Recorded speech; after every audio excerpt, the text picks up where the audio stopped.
ओम नमस्ते जी।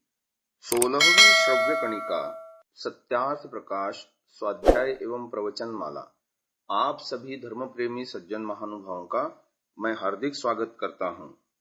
महानुभाव, आज मैं सत्यार्थ प्रकाश के प्रथम समुल्लास का आरंभ कर रहा हूं।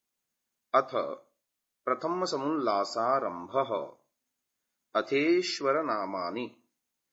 ओम शन्नो मित्रः शं वरुणः शन्नो भवत्वर्यमा शन्न इन्द्रो बृहस्पतिः शन्नो विष्णुरुक्रमः।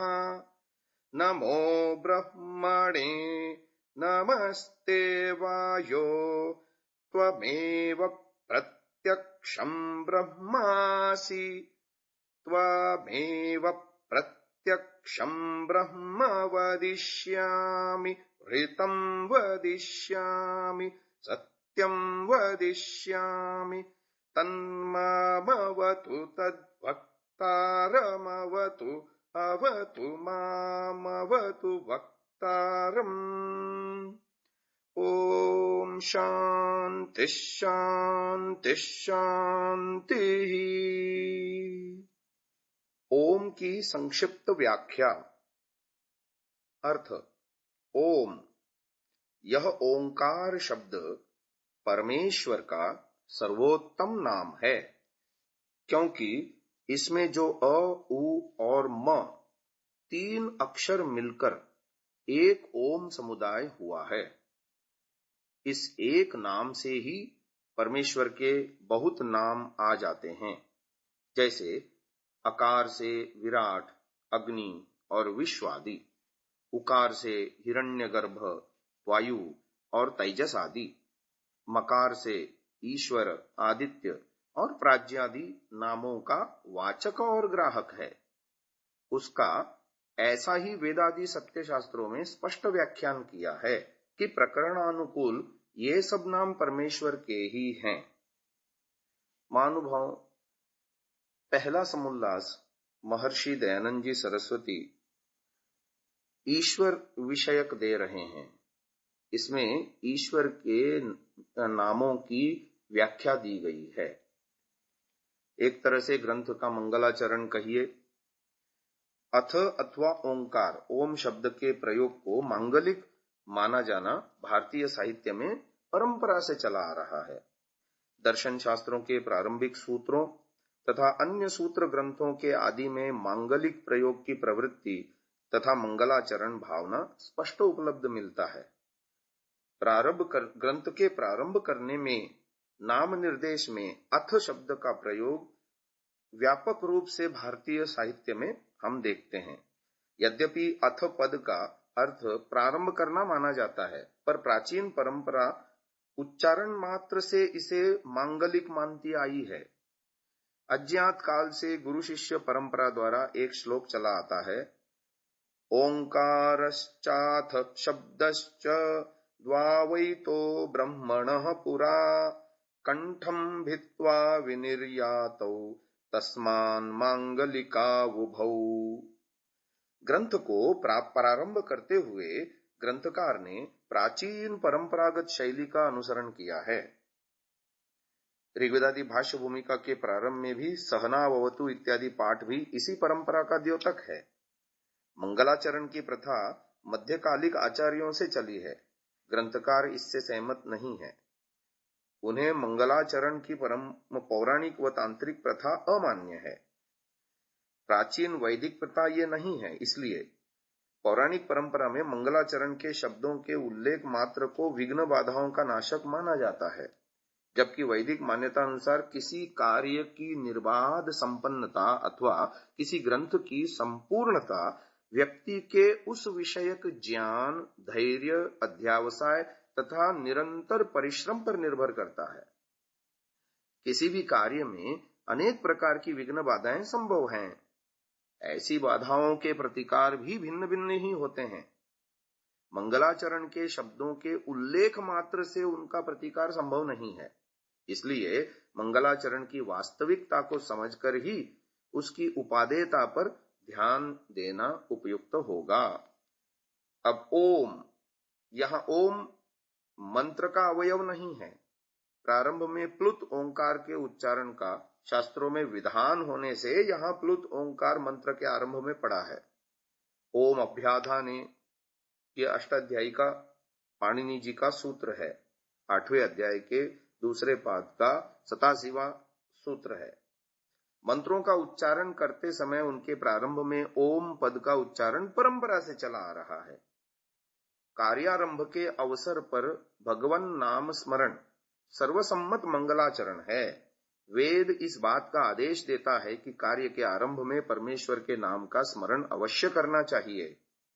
ऋग्वेद की प्रथम ऋचा अग्निमीळे इत्यादि इसका ज्वलंत उदाहरण है। अन्यत्र भी ऋग्वेद 1:57-4 में इसका स्पष्ट निर्देश इस प्रकार किया गया है। इमे त इंद्र ते वयम पुरुष्टुत ये त्वारभ्य चरामसि प्रभुवसो। वैदिक वांग्मय में अनेकत्र उपलब्ध उक्त संदर्भ के द्वारा परमेश्वर के सहाय से प्रारब्ध कार्य में सफलता की कामना की गई है। यह प्रार्थना तो है ही, जिन भावनाओं के साथ महर्षि दयानंद जी ने इस महान ग्रंथ का प्रारंभ किया, यह संदर्भ एक प्रकार से उनका प्रतिज्ञा वाक्य भी है, उसके सद उद्देश्य का प्रतीक भी है। अब हम उद्धृत संदर्भ तैत्तिरीय आरण्यक प्रपाठक 7 अनुवाक 1 के अंतर्गत विचार करते हैं। तैत्तिरीय आरण्यक प्रपाठकों में बटा हुआ है। उसी का 7वां, 8वां, 9वां प्रपाठक तैत्तिरीय उपनिषद स्वरूप है। वहां भी शिक्षावल्ली अनुवाक 1 यह ज्यों का त्यों उपलब्ध है। संदर्भ के अंतर्गत शन्नो मित्रः शं वरुणः इतना अंश तो वेद मंत्र है, जो कि 3 वेदों में आया है। ऋग्वेद के प्रथम मंडल के 90वें सूक्त में 9वां मंत्र है और यजुर्वेद के 36वें अध्याय का 9वां मंत्र है। इसी तरह से अथर्ववेद के 19वें कांड के 9वें सूक्त का 6वां मंत्र है। 3 जगह यह आया है। शन्नो मित्रः शं वरुणः शन्नो भवत्वर्यमा शन्न इंद्रो बृहस्पतिः शन्नो विष्णुरुक्रमः। उसमें ओम, वेदादि शास्त्रों में ओंकार शब्द यदि प्रारंभ में उच्चारित हो तो उसकी टी को प्लुत हो जाता है। यह व्याकरण का विषय है।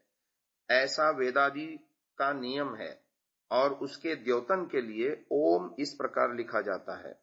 यहां प्लुत निर्देश होने पर भी अभिप्राय शुद्ध ओम पद से है। शास्त्रों में वह प्राय इसी रूप में उपलब्ध होता है।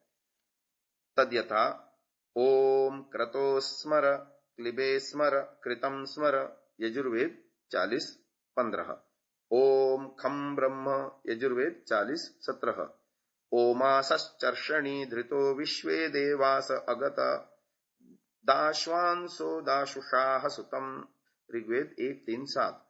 मनोज्योतिर्जुषतामाज्यस्य बृहस्पतिर्यज्ञमिमं तनोत्वरिष्टम् यज्ञं समिमं दधातु विश्वे देवास इह मादयन्तामोम प्रतिष्ठ यजुर्वेद 2:13। उपनिषदों में भी ओम शब्द का प्रयोग मिलता है, जैसे छांदोग्योपनिषद 1:1-1 में ओम इत्येतदक्षरमुद्गीतमुपासीत। इसी उपनिषद में ओम इति युद्गायति 1:4-1। ओम इत्येतदक्षरमुद्गीतः 1:1-5। एतन्मिथुन ओम इत्येतस्मिन्नक्षरे संसृज्यते 1:1-6। किद्धि किंचानुजानाति ओम इत्येतदाह 1:1-8। ओम इत्याश्रावयति ओम इति संशति ओम इत्युद्गायति 1:1-8। ओम इत्येतदक्षरमुद्गीतमुपासीत 1:4-1। यदा वा ऋचमाप्नोति ओम इत्येवातिस्वरति 1:4-1। ओम इति ह्येष स्वरन्नेति 1:5-1। ओम यदाम ओम पिबाम ओम देवः आदि। अन्नमिहाहर आहर ओम इति 1 12 5 स ओम इति वा होद्वामीयते 8 6 5 ईश ओम क्रतो स्मर ईशोपनिषद में ये आया है। कठोपनिषद में तत्ते पदम संग्रहेण ब्रवीमि ओम इत्येतत् 2:15 प्रश्नोपनिषद में आया है पुनरेतत् त्रिमात्रेणैव ओम इत्यनेनैवाक्षरेण परम पुरुषम अभिध्यायति 5:5 में आया है। और ये 5:1 में 5:2 में भी आया है तमोंकारेणैवायतेनान्वेति विद्वान यत्तच्छान्तमजरम अमृतम अभयम परम चेति ये 5:7 में आया है। मुंडकोपनिषद में आया है ओम इत्येवं ध्यायथ आत्मानम 2:2-6 मांडुक्योपनिषद में आया है ओम इत्येतदक्षरमिदं सर्वम। तैत्तिरीय उपनिषद में आया है ओम इति ब्रह्म ओम इतीदं सर्वम ओम इत्येतदनुकृति ह स्म वा अप्यो श्रावयेत्याश्रावयन्ति ओम इति सामानि गायन्ति ओम शेमिति शास्त्राणि शंसन्ति ओम इत्यध्वर्युः प्रतिगरं प्रतिगृणाति ओम इति ब्रह्मा प्रस्तौति ओम इत्यग्निहोत्रमनुजानाति ओम इति ब्राह्मणः प्रवक्ष्यान्नाह ब्रह्मोपान्नवानिति ब्रह्मैवोपाप्नोति। इस तरह से हम देखते हैं उपनिषदों में ओम की महिमा सर्वत्र गाई गई है। इस बात को यहीं विराम देते हैं। आगे की बात हम अगली श्रव्य कणिका में करेंगे। ओम ओम नमस्ते जी। 17वीं श्रव्य कणिका सत्यार्थ प्रकाश स्वाध्याय एवं प्रवचन माला में आप सभी धर्म प्रेमी महानुभावों का हार्दिक स्वागत है। हम सत्यार्थ प्रकाश के प्रथम समुल्लास पर चर्चा कर रहे हैं। प्रथम समुल्लास में मंगलाचरण के रूप में जिस श्लोक का महर्षि दयानंद जी ने उच्चारण किया था, उसमें ओम का जो मंगलाचरण है उस पर हम बात कर रहे थे। इस मंत्र की व्याख्या आगे आने वाली है। इससे पूर्व महर्षि दयानंद जी प्रथम समुल्लास में इस प्रकार लिखते हैं। प्रश्न, परमेश्वर के भिन्न अर्थों के वाचक विराट आदि नाम क्यों नहीं? ब्रह्मांड, पृथ्वी आदि भूत, इंद्र आदि देवता और वैदिक शास्त्र में शुंठी आदि औषधियों के भी तो ये नाम हैं, वा नहीं? इसका उत्तर देते हैं महर्षि जी, हैं, परंतु परमात्मा के भी हैं। अब फिर प्रश्न किया जा रहा है, केवल देवों का ग्रहण इन नामों से करते हो वा नहीं? इसका उत्तर दिया जा रहा है, आपके ग्रहण करने में क्या प्रमाण है? महानुभाव, महर्षि दयानंद जी की एक शैली है कि वो प्रश्न उत्तर के माध्यम से विषय को रखते हैं, और ये न्याय दर्शन की शैली है। न्याय दर्शन भी पूरा का पूरा प्रश्नोत्तर शैली में वर्णित है। इससे विषय अधिक स्पष्ट होता है कि पूर्व पक्ष के द्वारा प्रश्न उठा करके उत्तर पक्ष के द्वारा उसका समाधान किया जाए। तो ये शैली महर्षि दयानंद जी अपने सत्यार्थ प्रकाश नामक ग्रंथ में यत्र तत्र अनेकत्र इसका व्यापक प्रयोग महर्षि दयानंद जी करते हैं। ये प्रश्न भी ऐसे ही उठाए गए हैं कि तुम केवल परमात्मा को ही ग्रहण क्यों करते हो? लोक में देवों के, जड़ों के और चेतन अन्य देवों के भी ये सारे नाम हैं या नहीं? ये प्रश्न उठाया है और इसका समाधान किया है कि देखो, फिर प्रश्न उठाते हैं कि देव सब प्रसिद्ध और वे उत्तम भी हैं, इससे मैं उनका ग्रहण करता हूं। ये पूर्व पक्ष प्रश्न उठा रहा है। तो उत्तर पक्ष के द्वारा ऋषि दयानंद उसका समाधान कर रहे हैं कि क्या परमेश्वर अप्रसिद्ध है और उससे कोई उत्तम भी है? दो बातें पूछी महर्षि दयानंद जी ने कि तुम केवल देवों का ग्रहण करते हो, यानी जड़ों का ग्रहण करते हो। ईश्वर के जितने भी नाम आए हैं वेदों में, तुम ईश्वर का नाम क्यों ग्रहण करते हो? ये देवों के भी तो नाम हैं, जड़ देवताओं के भी तो नाम हैं। जैसे अग्नि शब्द ऋग्वेद का पहला ही मंत्र का पहला ही शब्द है। अग्नि को हम जड़ देवता अग्नि को भी तो कहते हैं।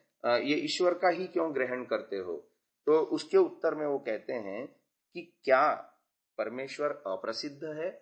तुमको ऐसा क्यों लगता है कि ये जड़ देवता तो प्रसिद्ध हैं किंतु परमेश्वर अप्रसिद्ध है? फिर और एक बात पूछते हैं, क्या परमेश्वर से कोई दूसरा उत्तम भी है? पुनः ये नाम परमेश्वर के भी क्यों नहीं मानते?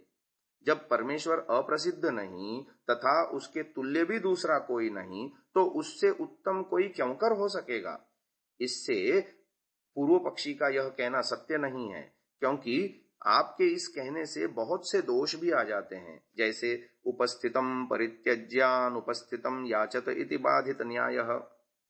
किसी ने किसी के लिए भोजन का पदार्थ रख के कहा कि आप भोजन कीजिए, और वह जो उसको छोड़ के अप्राप्त भोजन के लिए जहां तहां भ्रमण करे, उसको बुद्धिमान न जानना चाहिए, क्योंकि वह उपस्थित नाम समीप प्राप्त हुए पदार्थों को छोड़ के अनुपस्थित अर्थात अप्राप्त पदार्थ की प्राप्ति के लिए व्यर्थ श्रम करता है। यहाँ पर एक प्राचीन उसका उदाहरण दे करके ऋषि दयानंद समझाना चाह रहे हैं कि सामने रखी हुई थाली को छोड़ करके आदमी बाजार में मारा मारा भटका फिरे भोजन के लिए। अरे भाई, तेरे सामने उपस्थित है, वो थाली में से द्रव्य खा के अपनी भूख तो मिटा, लेकिन उसको छोड़ करके, उपस्थित को छोड़ करके अनुपस्थित को के लिए मारा मारा फिरना, ये बुद्धिमानों का काम नहीं है। तो ये सब बता करके ऋषि दयानंद ये कहना चाह रहे हैं कि देखो, इसलिए जैसा वह पुरुष बुद्धिमान नहीं है, वैसा ही आपका ये कथन हुआ, क्योंकि आप उन विराट आदि नामों से जो प्रसिद्ध प्रमाण सिद्ध परमेश्वर है, ब्रह्मांड आदि उपस्थिति अर्थों का परित्याग करके असंभव और अनुपस्थित देवादि के ग्रहण में श्रम क्यों करते हैं? इसमें कोई प्रमाण व युक्ति नहीं। आगे वो लिखते हैं, अर्थ ज्ञान में सहायक जो आप ऐसा कहें कि जहां जिसका प्रकरण है वहां उसी का ग्रहण करना योग्य है। जैसे किसी ने किसी से कहा कि हे भृत्य, त्वम सैंधवम आनय, अर्थात तू सैंधव को ले आ। ये संस्कृत का वाक्य है। यहां पर यह कहा जा रहा है, हे सेवक, तू सैंधव ले आ। सैंधव के दो अर्थ होते हैं संस्कृत में। एक अर्थ है लवण यानी नमक, और दूसरा अर्थ है घोड़ा।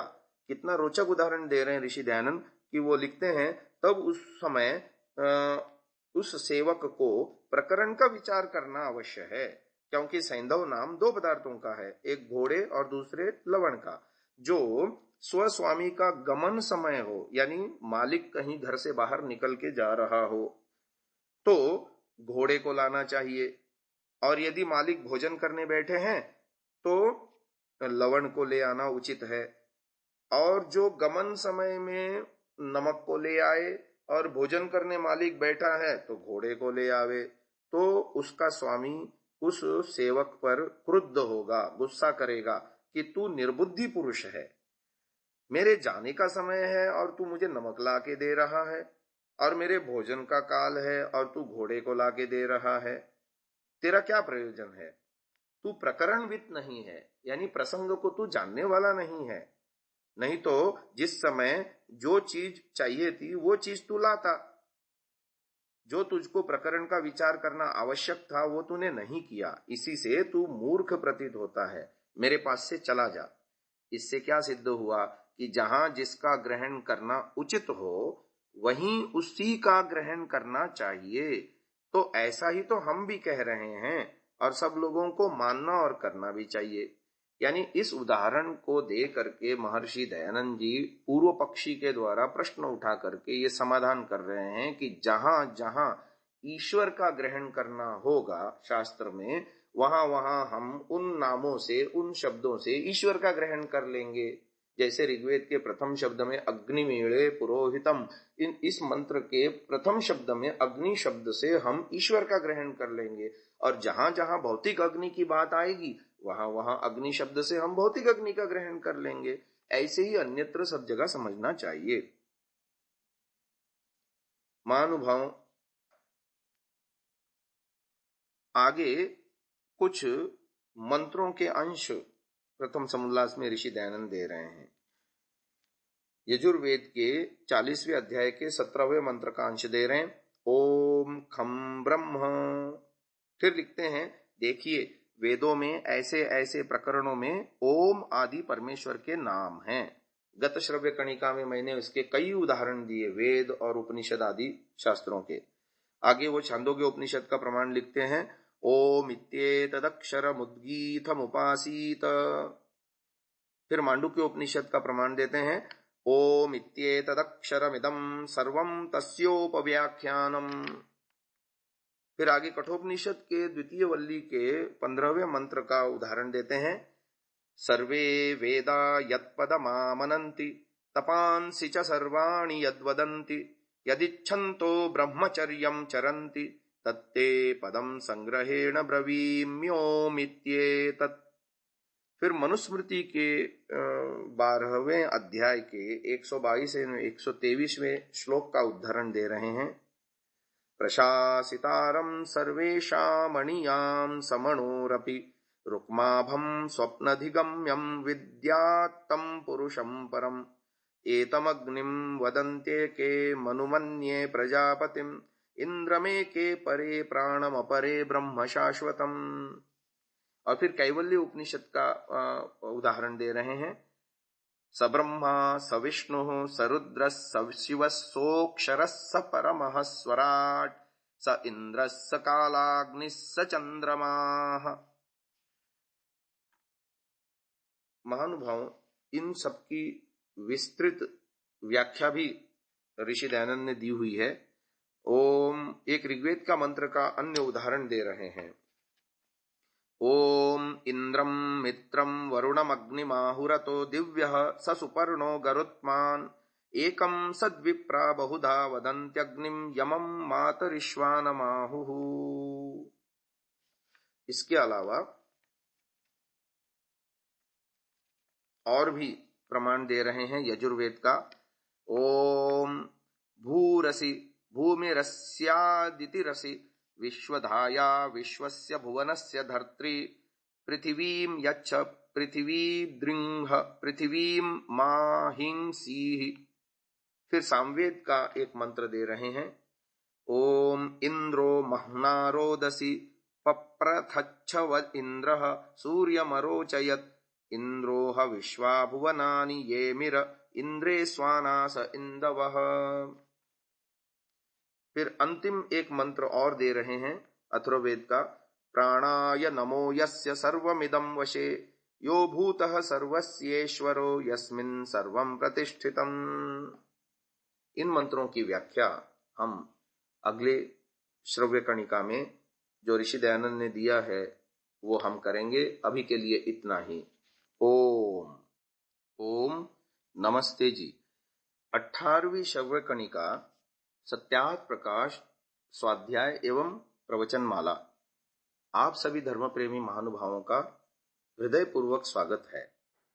हमने महर्षि दयानंद जी द्वारा उद्धृत अनेकों प्रमाणों की बात पिछले श्रव्य कणिका में आपसे की थी। आगे इन्हीं का हम पठन कर रहे हैं। अर्थ भी ऋषि दयानंद लिखते हैं अपने पहले समुल्लास में।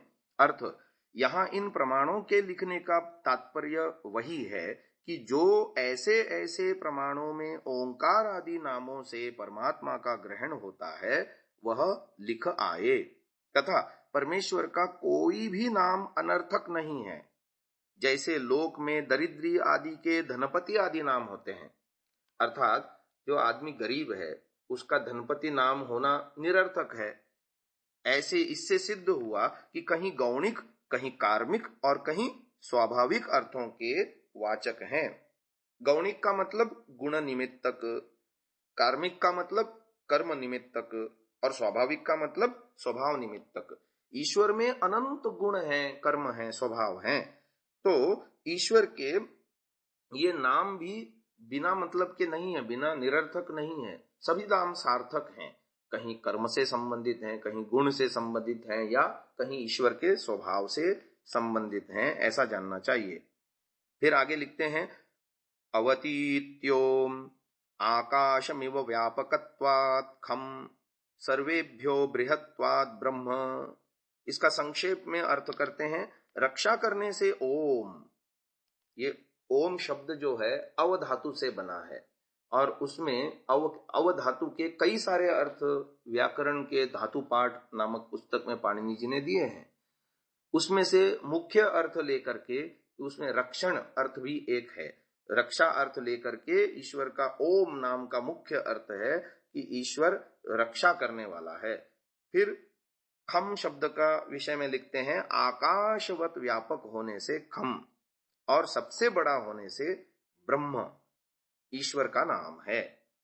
फिर आगे दूसरे वाले मंत्र का जो उन्होंने प्रमाण दिया था, ओम जिसका नाम है जो कभी नष्ट नहीं होता उसी की उपासना करनी योग्य है, अन्यों की नहीं।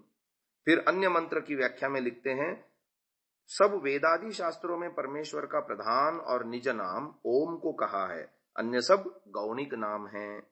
फिर एक अन्य प्रमाण की व्याख्या में लिखते हैं क्योंकि सब वेद सब धर्मानुष्ठान रूप तपश्चरण जिसका कथन और मान्य करते और जिसकी प्राप्ति की इच्छा करके ब्रह्मचर्य करते हैं उसका नाम ओम है।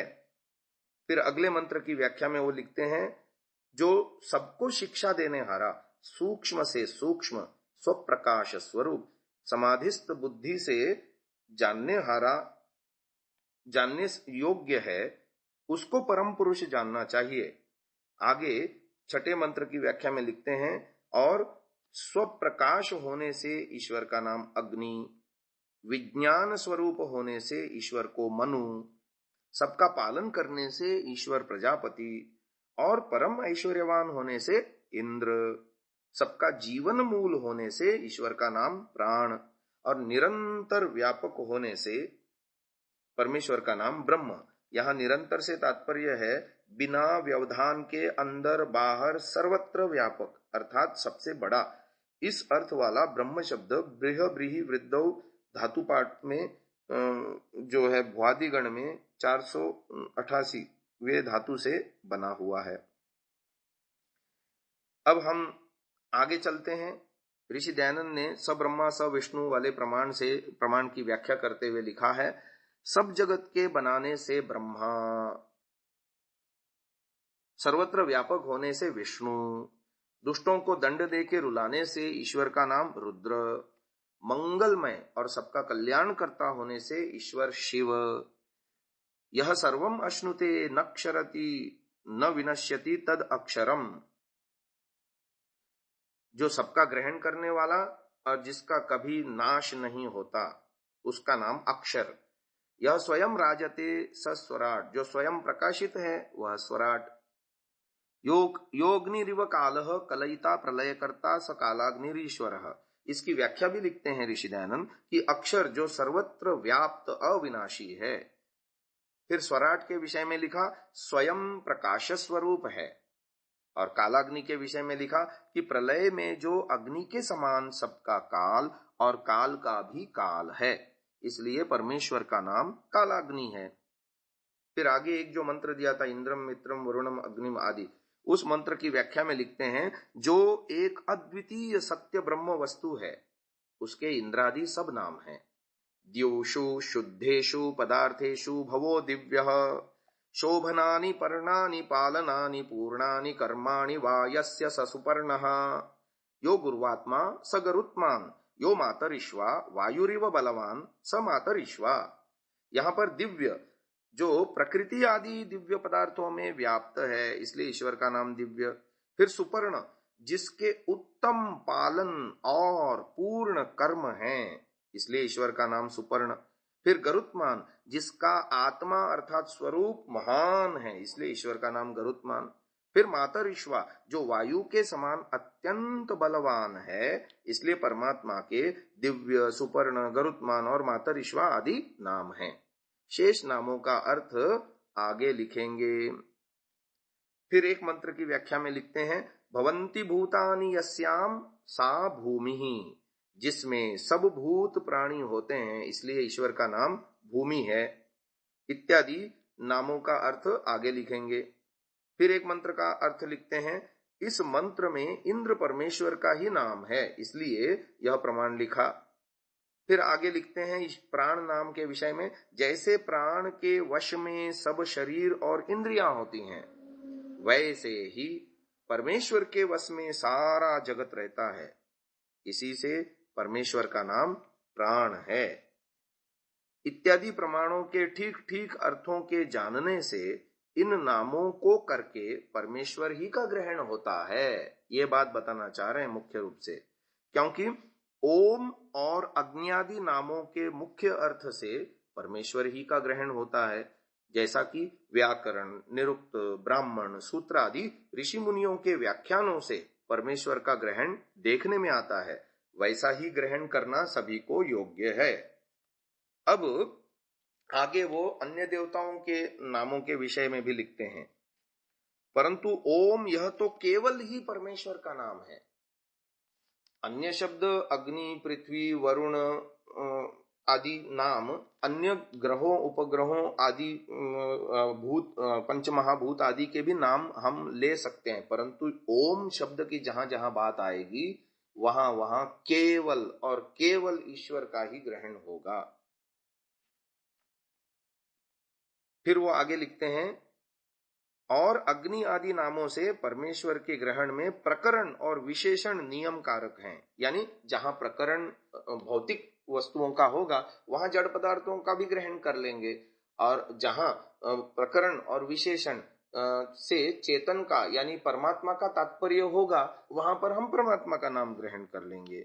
इससे क्या सिद्ध हुआ कि जहां जहां स्तुति, प्रार्थना, उपासना आदि प्रकरण होंगे तथा सर्वज्ञ, व्यापक, शुद्ध, सनातन और सृष्टिकर्ता आदि विशेषण मिलेंगे, वहीं वहीं इन नामों से परमेश्वर का ग्रहण करना उचित है। और जहां जहां ऐसे प्रकरण होंगे, जैसे भौतिकता के भी उदाहरण दे रहे हैं, तो यजुर्वेद का उदाहरण दे रहे हैं, ततो विराड जायत विराजो अधिपुरुषः।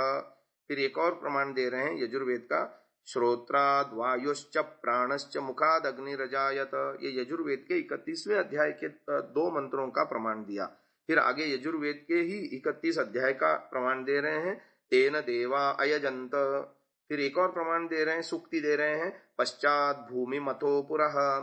फिर एक और तैत्तिरीय उपनिषद का प्रमाण दे रहे हैं, तस्माद्वा एतस्मादात्मन आकाशः संभूतः, आकाशाद् वायुः, वायोरग्निः, अग्नेरापः, अद्भ्यः पृथिवी, पृथिव्या ओषधयः, ओषधिभ्योऽन्नम्, अन्नाद्रेतः, रेतसः पुरुषः, स वा एष पुरुषोऽन्न रसमयः।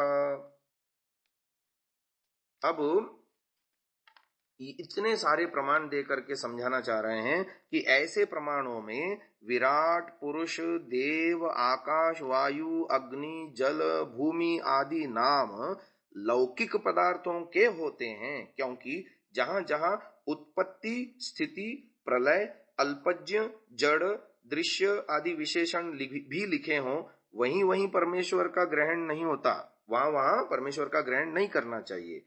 वहां उत्पत्ति आदि व्यवहारों से पृथक है, इसलिए क्योंकि परमेश्वर में उत्पत्ति का प्रसंग ही नहीं है। उत्पत्ति आदि जड़ पदार्थों की होती है, और उपरोक्त मंत्रों में उत्पत्ति आदि व्यवहार हैं।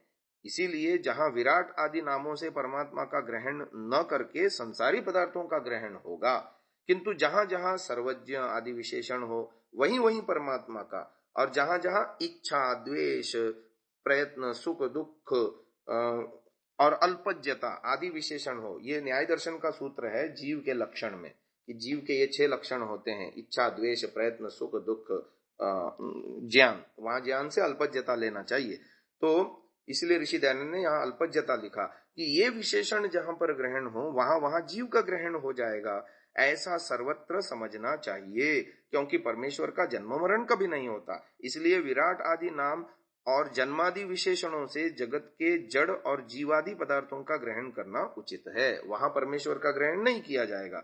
अब जिस प्रकार विराट आदि नामों से परमेश्वर का ग्रहण होता है, वह नीचे प्रमाणे जानो, लिखे प्रमाणे जानो।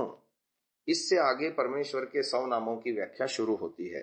महानुभाव, ऋषि दयानंद की ये अद्भुत देन है हमको कि शास्त्रों का ठीक ठीक अर्थ करने की प्रक्रिया प्राचीन ऋषि मुनियों की जो लुप्त होती आई मध्यकाल में, और बहुत गड़बड़ झाला हो गया, पाखंड चल पड़ा ईश्वर के नाम का, और उसको दूर करते हुए ये प्रथम समोल्लास कितनी बड़ी भूमिका निभा रहा है। आज के इस प्रसंग को यहीं विराम देते हुए आगे की बात अगले श्रव्य कणिका में करेंगे। ओम ओम नमस्ते जी। 19वीं श्रव्य कणिका सत्यार्थ प्रकाश स्वाध्याय एवं प्रवचन माला आप सभी धर्म प्रेमी महानुभावों का हृदय पूर्वक स्वागत करता हूं। हम प्रथम समुल्लास में महर्षि दयानंद जी द्वारा ईश्वर विषयक किए गए व्याख्यान को आपके समक्ष प्रस्तुत कर रहे हैं। अब बहुत सारे प्रमाण दे करके प्रकरण अनुकूल हमें विशेषण दिए गए विशेषणों के आधार पर हमें ईश्वर का अथवा जड़ों का अथवा जीवों का निर्धारण करना चाहिए। इस बात को स्पष्ट करने के बाद अब ईश्वर का ग्रहण जिन जिन नामों से होता है और उन शब्दों से उन नामों से ईश्वर का क्या अभिप्राय सिद्ध होता है, यह विस्तृत व्याख्या शुरू कर रहे हैं। सबसे पहले ओम। तो ओम की विस्तृत व्याख्या में ऋषि दयानंद लिखते हैं, अथ ओंकारार्थः विपूर्वक राजरी दीप्तौ, इस धातु से क्विप प्रत्यय करने से विराट शब्द सिद्ध होता है। अर्थात पहले बता चुके आपको कि ओम शब्द 3 वर्णों से मिलकर के बना है, अ उ म। तैत्तिरीय उपनिषद का आधार लेते हुए वहां पर उन्होंने एक एक वर्ण से 3-3 नामों का उल्लेख दिया है। जैसे अकार से विराट अग्नि विश्व, फिर उकार से हिरण्यगर्भ वायु तेजस, और फिर मकार से ईश्वर आदित्य प्राज्ञ। इन नामों का ग्रहण होने की बात प्रमाण के द्वारा उन्होंने लिखी है। अब एक एक शब्द की व्याख्या करते जा रहे हैं। विराट शब्द का प्रसंग है कि वी उपसर्ग लगा करके राजरी दीप्तो, इस धातु से क्विप प्रत्यय करने पर विराट शब्द बनता है। उसकी व्याख्या वो लिखते हैं संस्कृत में। पहले ये विशेषता मिलेगी आपको सत्यार्थ प्रकाश के प्रथम समुल्लास में। वो पहले धातु प्रत्यय आदि का प्रमाण दे करके उसी के आधार पर पहले संस्कृत में वो व्याख्या करते हैं उस नाम की, और फिर आर्य भाषा हिंदी में भी उसको आगे लिखते हैं। ऐसे ही यहां भी लिखा है विराट शब्द में, यो विविधम नाम चराचरम जगत राजयति प्रकाशयति स विराट। अर्थात विविध, जो बहुत प्रकार के जगत को प्रकाशित करे, इसलिए ईश्वर का नाम विराट है। विराट नाम से परमेश्वर का ग्रहण है। आगे अग्नि शब्द की व्याख्या लिख रहे हैं, अंचु गति पूजनयोः, अग अगि इण, ये 3 धातुओं का उल्लेख किया है जो गति अर्थक हैं। और गति के 3 अर्थ होते हैं। गति अर्थक धातुओं के 3 अर्थ लिए जाते हैं, ज्ञान, गमन और प्राप्ति। इन अग अगि इण, इन तीनों धातुओं से अग्नि शब्द बनता है या सिद्ध किया जाता है। फिर आगे वो लिखते हैं संस्कृत में, गतेस्त्रयोऽर्थाः ज्ञानम गमनम प्राप्तिश्चेति पूजनम नाम सत्कारः। फिर व्याख्या लिखते हैं, यो अंचति अच्यते अगति अंगति इति वा सोयम अग्निः। अर्थात हिंदी में लिखते हैं, जो ज्ञान स्वरूप, सर्वज्ञ, जानने, प्राप्त होने और पूजा करने के योग्य है, इसी से परमेश्वर का नाम अग्नि है। विराट अग्नि के बाद तीसरा शब्द आता है विश्व। धातु लिखते हैं विषप प्रवेशने, इस धातु से विश्व शब्द सिद्ध होता है। फिर संस्कृत में इसकी व्याख्या लिखते हैं, विशन्ति प्रविष्टानि भवन्ति सर्वाणि आकाशादीनि भूतानि यस्मिन्, यो वा आकाशादिषु सर्वेषु भूतेषु प्रविष्टः स विश्व ईश्वरः।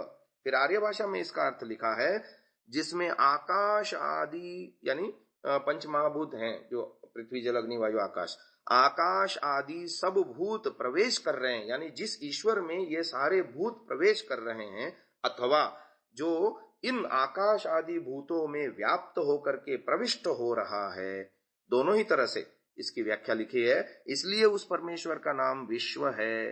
इत्यादि नामों का ग्रहण अकार मात्र से होता है, यानी विराट अग्नि विश्व, ये 3 नाम आकार के उसमें उपलक्षण रूप में दिए हैं। और उसमें शब्द लिखा है आदीनि, विराट अग्नि विश्वादीनि। इसका कहने का तात्पर्य ये है, अकार का संबंध भूलोक से है। आगे श्लोक देंगे महर्षि दयानंद तो मनुस्मृति का, और उकार का संबंध सूक्ष्म जगत से है, अंतरिक्ष लोक से है, और मकार का संबंध द्युलोक से है या कारण लोक से है। तो भूलोक संबंधी ईश्वर के अन्य जितने भी नाम हैं वो अकार मात्र से ग्रहण हो जाएंगे। यहाँ उपलक्षण रूप में केवल 3 नामों को दिया है, विराट, अग्नि, विश्व, पर केवल इतने ही हैं ऐसा नहीं समझना चाहिए, क्योंकि वहां व्याख्या में विराट, अग्नि, विश्वादीनी, यहाँ आदीनी शब्द से यही तात्पर्य निकलता है कि भूलोक संबंधी अन्य जितने भी ईश्वर के नाम होंगे वो सारे अकार मात्र से ग्रहण हो जाएंगे।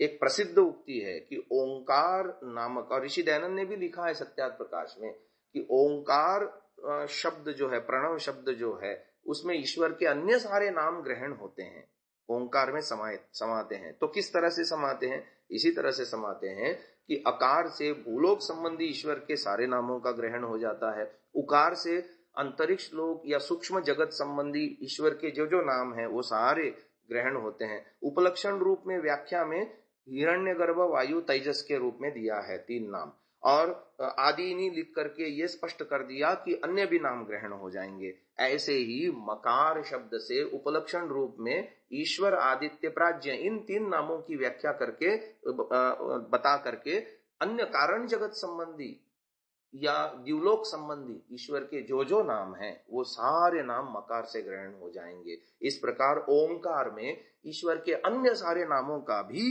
ग्रहण होता है। तो अब उकार की व्याख्या लिख रहे हैं, उसमें सबसे पहला है हिरण्यगर्भ। तो आगे लिखते हैं, ज्योतिर्वै हिरण्यम तेजो वै हिरण्यम इति ऐतरेय शतपथ ब्राह्मणे यो हिरण्यानां सूर्यादीनां तेजसां गर्भ उत्पत्ति निमित्तम अधिकरणम स हिरण्यगर्भः। जिस ईश्वर में सूर्य आदि तेज वाले लोक उत्पन्न होके जिसके आधार से रहते हैं, अथवा जो सूर्य आदि तेज स्वरूप पदार्थों का गर्भ नाम उत्पत्ति और निवास का स्थान है, इसलिए परमेश्वर का नाम हिरण्यगर्भ है। महानुभाव, संस्कृत में हिरण्य शब्द को चमक को हिरण्य कहते हैं। जहां जहां चमक शब्द, चमक, चमकीला पदार्थ होगा वो उसको हिरण्य नाम से हम ग्रहण कर सकते हैं। चमकते हुए बल्ब को या चमकते हुए दीपक को हम हिरण्य कह सकते हैं। सोना भी चमकता है, इसलिए सोने को भी हिरण्य कह देते हैं। सबसे बड़ा चमकीला पदार्थ इस ब्रह्मांड में हमारे लिए क्या है? वो है सूर्य।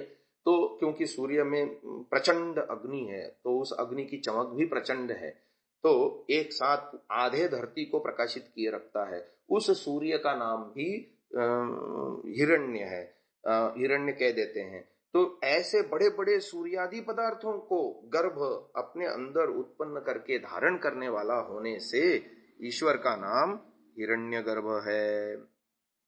और फिर उसमें यजुर्वेद का प्रमाण भी उद्धृत कर रहे हैं। हिरण्यगर्भा समवर्तताग्रे भूतस्य जातः पतिरेक आसीत् सदाधार पृथिवीं द्यामुते माम कस्मै देवाय हविषा विधेम। यहाँ इस मंत्र की व्याख्या आगे नहीं लिखी उन्होंने, केवल प्रमाण के लिए उपस्थित करने के लिए यह मंत्र दिया कि देखो इस यजुर्वेद के मंत्र में हिरण्यगर्भ शब्द आया है। आगे लिखते हैं, इत्यादि स्थलों में हिरण्यगर्भ से परमेश्वर का ही ग्रहण होता है। तो उकार का पहला शब्द पूरा हुआ हिरण्यगर्भ। आगे आता है वायु। उसकी व्याख्या में लिखते हैं, वा गति गंधन योहो, इस धातु से वायु शब्द सिद्ध होता है। गंधनम हिंसनम, यो वाति चराचरम जगत धरति जीवयति प्रलयति बलिनाम बलिष्ठः स वायु।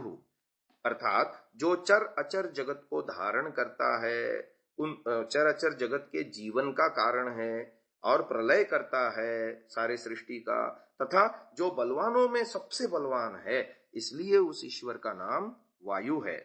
अब उकार से 2 शब्द हो गए, हिरण्यगर्भ, वायु। अब तीसरे शब्द पे आते हैं, तेजस। इसकी व्याख्या में लिखते हैं, तिज निशाने, इस धातु से तेज और फिर इससे तद्धित प्रत्यय करने से तेजस शब्द बना।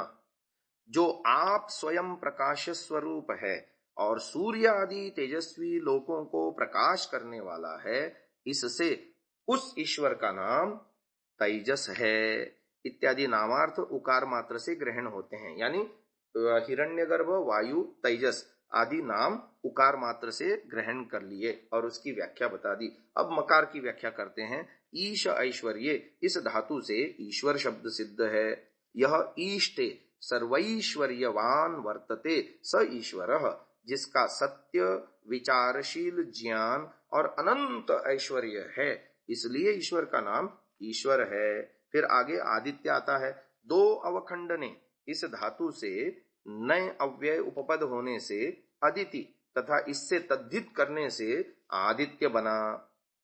न विद्यते विनाशो यस्य सोयम अदितिः, अदितिरेव आदित्यः, जिसका विनाश कभी न हो उस ईश्वर की आदित्य संज्ञा है। फिर अंतिम नाम की व्याख्या भी कर रहे हैं कि ज्ञा अवबोधने, प्रपूर्वक ज्ञा, इससे प्रज्ञ और इसको तद्धित करने से, ये व्याकरण की प्रक्रिया है, तद्धित करने से प्राज्ञ शब्द सिद्ध होता है।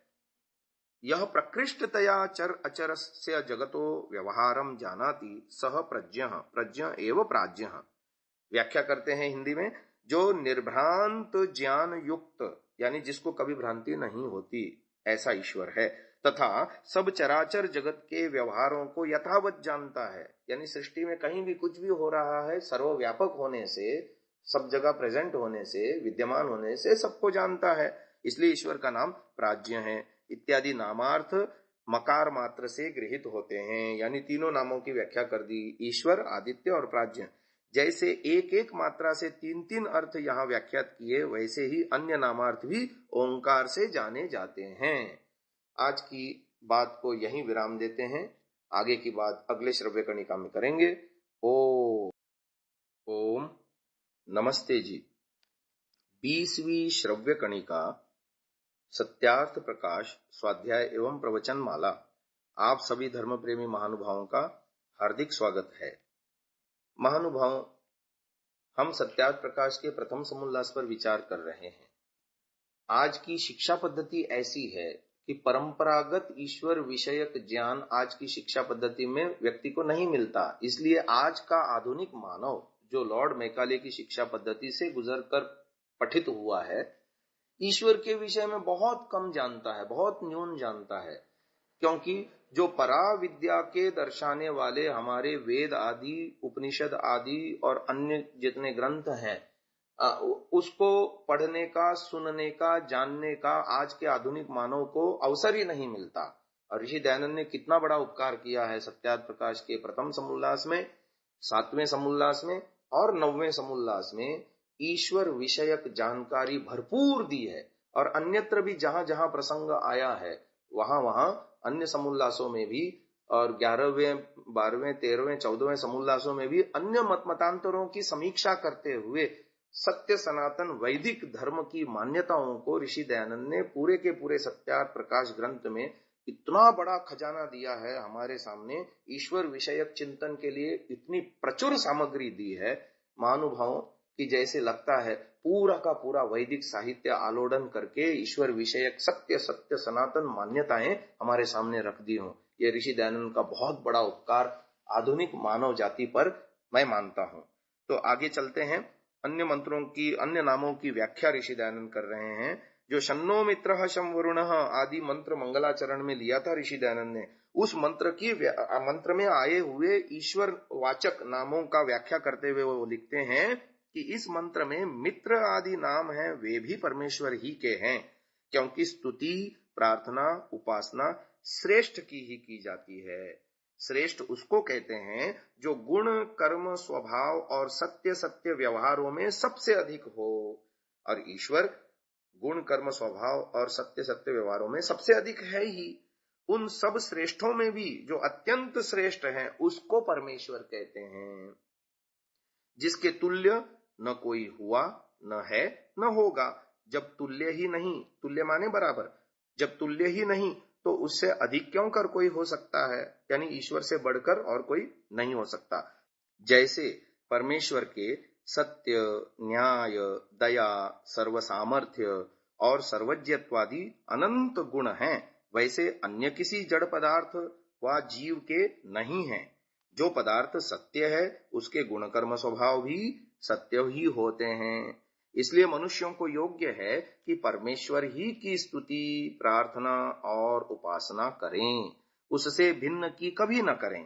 क्योंकि ब्रह्मा, विष्णु, महादेव नामक जो हमारे पूर्वज महाशय विद्वान हुए, दैत्य, दानव आदि निकृष्ट मनुष्य हुए और जो अन्य साधारण मनुष्य हुए हैं, उन्होंने भी परमेश्वर ही में विश्वास किया है, उसी की स्तुति, प्रार्थना और उपासना करी है, उससे भिन्न की नहीं की। वैसे हम सबको भी करना योग्य है। इसका विशेष विचार मुक्ति और उपासना विषय में किया जाएगा, यानी नवम समुल्लास में किया जाएगा। आगे मित्रादि से ईश्वर के नामों का वाचक है, इस बात को लिखते हैं। प्रश्न पूछा, मित्रादि नामों से सखा और इंद्रादि देवों के प्रसिद्ध व्यवहार देखने से उन्हीं का ग्रहण करना उचित है। ये पूर्व पक्ष के द्वारा प्रश्न उठाया।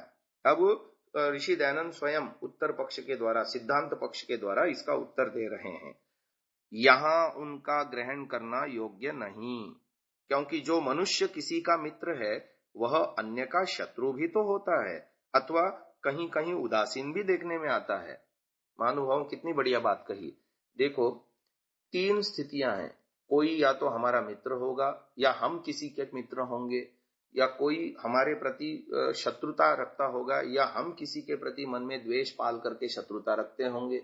और तीसरी बात, संसार में बहुत सारे ऐसे लोग हैं, 7 अरब लोगों में से अधिकांश लोग ऐसे हैं जिनके प्रति हम उदासीन हैं, या लोग अन्यों के प्रति उदासीन हुआ करते हैं। तो ये बात यहाँ लिख रहे हैं कि जो लोक में ऐसा देखने में आता है, शत्रु मित्र उदासीन वाली भावना आती है, परंतु इससे मुख्यार्थ में सखा आदि का ग्रहण अन्यों के लिए नहीं हो सकता, परंतु सबके साथ एक साथ नहीं हो सकता। परंतु जैसा परमेश्वर सब जगत का निश्चित मित्र है, यानी किसी के भी प्रति मन में उसकी शत्रुता नहीं है और किसी के भी प्रति वो उदासीन नहीं है, 100% सबका स्नेह करने वाला, सबका हित चाहने वाला हितैषी मित्र है, इसलिए न किसी का शत्रु और न किसी से उदासीन है। इसी से भिन्न कोई भी जीव इस प्रकार का कभी नहीं हो सकता। इसलिए परमेश्वर का नाम ही यहाँ मित्र शब्द से ग्रहण होगा। गौण अर्थ में मित्र आदि हम अन्य मनुष्यों को सुहृद, यानी जो हमारा हित चाहते हैं, जो हमारा भला चाहते हैं, जो हमारे प्रति सहृदयता रखते हैं, ऐसे सुहृद मनुष्यों को भी हम गौण अर्थ में मित्र आदि कह सकते हैं। यमिदा स्नेहने इस धातु से औणादिक त्र प्रत्यय होने से मित्र शब्द सिद्ध हुआ। मेद्यति, स्निह्यति, स्निह्यते, वासमित्रः, जो सबको स्नेह करने योग्य है और सबको प्रीति करने योग्य है, इसी से परमेश्वर का नाम मित्र है। आगे वरुण शब्द की व्याख्या लिखते हैं। व्री वर्णे वर ईप्सायाम, इन धातुओं से उणादि उनन प्रत्यय होने से वरुण शब्द की सिद्धि है। यह सर्वान शिष्टान मुमुक्षून धर्मात्मनः वृणोति, अथवा यह शिष्टैः मुमुक्षुभिः धर्मात्मभिः व्रियते वर्यते वासवरुणः परमेश्वरः। आर्य भाषा हिंदी में अर्थ लिखते हैं। जो आत्मयोगी विद्वान, मुक्ति की इच्छा करने वाले मुक्त और धर्मात्माओं का स्वीकार करता है, यानी जो ये विद्वान और मुक्ति की इच्छा करने वाले मुक्त धर्मात्माओं के द्वारा स्वीकार किया जाता है, वह ईश्वर वरुण है। फिर दूसरी तरह से लिखते हैं, अथवा जो शिष्ट, मुमुक्षु, मुक्त और धर्मात्माओं के द्वारा ग्रहण किया जाता है, वह ईश्वर वरुण संज्ञक है अथवा वरुण नाम से जाना जाता है। फिर आगे लिखते हैं, वरुणो नाम वरः श्रेष्ठः, इसलिए परमेश्वर सबसे श्रेष्ठ है, इसीलिए उसका नाम वरुण है। आगे अर्यमा शब्द की व्याख्या लिख रहे हैं। रि गति प्रापण योहो, इस धातु से यत प्रत्यय करने से अर्य शब्द सिद्ध होता है, और अर्य पूर्वक मांग माने इस धातु से कनिन प्रत्यय होने से अर्यमा शब्द सिद्ध होता है। तो दो शब्दों के मेल करके ये धातु प्रत्यय के द्वारा आगे व्याख्या कर रहे हैं अर्यमा शब्द की।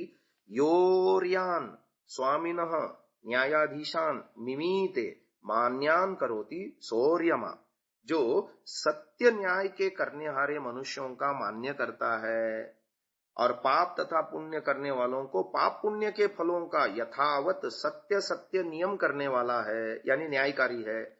इसी से उस ईश्वर का नाम अर्यमा है। अब इंद्र शब्द की व्याख्या कर रहे हैं।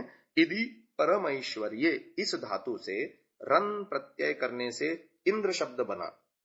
यह इंदति परमैश्वर्यवान भवति स इंद्र परमेश्वरः, जो अखिल ऐश्वर्य युक्त है, इसी से परमात्मा का नाम इंद्र है।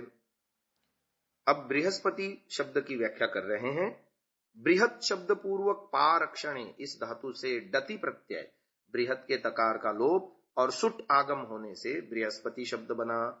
यो बृहताम आकाशादीनाम पति स्वामी पालयिता स बृहस्पति, जो बड़ों से भी बड़ा और बड़े बड़े आकाश आदि ब्रह्मांडों का स्वामी है, इससे उस परमेश्वर का नाम बृहस्पति है।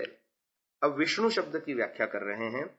विष्लृ व्याप्तौ, इस धातु से नु प्रत्यय होकर विष्णु शब्द सिद्ध हुआ है। वे वेष्टि व्याप्नोति चराचरम जगत स विष्णु, चर और अचर रूप जगत में सर्वत्र व्यापक होने से परमात्मा का नाम विष्णु है। आगे उरुक्रम शब्द की व्याख्या आ रही है। उरुर महान क्रमः पराक्रमो यस्य स उरुक्रमः, अनंत पराक्रम युक्त होने से परमात्मा का नाम उरुक्रम है। यह परमात्मा उरुक्रमः, महान पराक्रम युक्त, मित्र सबका सुहृद यानी अविरोधी है, जो सदा स्नेह करने वाला है, जो वह शम सुखकारक होवे। वरुण सर्वोत्तम है, जो शम हमारे लिए सुखकारक होवे। वह अर्यमा न्यायाधीश है, जो शम सुख प्रचारक। वह इंद्र सकल ऐश्वर्यवान, शम सकल ऐश्वर्यदायक। वह बृहस्पति ही सबका अधिष्ठाता विद्याप्रद, और विष्णु जो सब में व्यापक परमेश्वर है, वह नह हमारा शम कल्याणकारक भवतु होवे। यह जो प्रथम मंगलाचरण में महर्षि दयानंद जी ने मंत्र उद्धृत किया था, उसकी व्याख्या यहाँ पर पूर्ण होती है। आगे अन्य नामों की व्याख्या अगली श्रव्य कणिका में करेंगे। अब इसको यहीं विराम देते हैं। ओम।